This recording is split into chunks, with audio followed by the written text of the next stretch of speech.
పల్నాడు జిల్లా మాచర్ల నియోజకవర్గం వెల్దుర్తి మండలం శ్రీరాంపురం తండాలో టీడీపీ నాయకులపై వైసీపీ నాయకుల దాడి. టీడీపీకి చెందిన మాజీ సర్పంచ్ పాతలవత్ అంజీ నాయక్పై అదే గ్రామానికి చెందిన వైసీపీ నాయకులు కేతవత్ అంజీ నాయక్, గోవింద నాయకులు దాడి.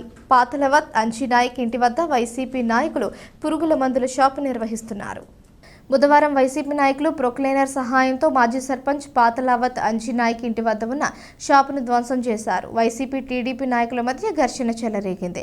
ఈ ఘర్షణలో వైసీపీ నాయకులు కేతవత్ అంజీ నాయక్, గోవింద నాయక్ పదునైన ఆయుధాలతో టీడీపీ నాయకుడైన మాజీ సర్పంచ్ పాతలవత్ అంజీ నాయక్పై దాడి చేసి గాయపరిచారు. క్షతగాత్రుణ్ణి మాచర్ల ప్రభుత్వ వైద్యశాలకు తరలించారు.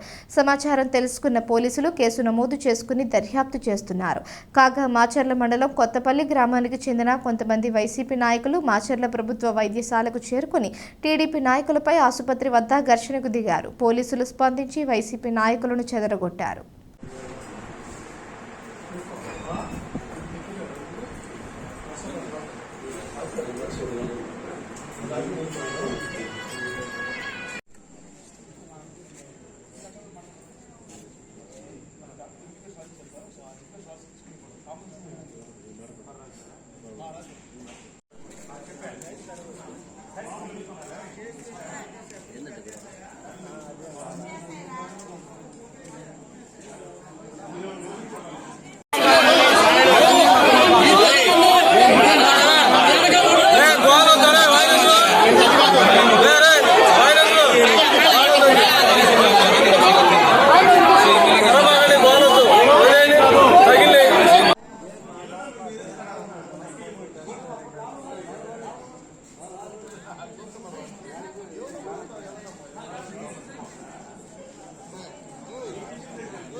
ఎంత సార్ మళ్ళీ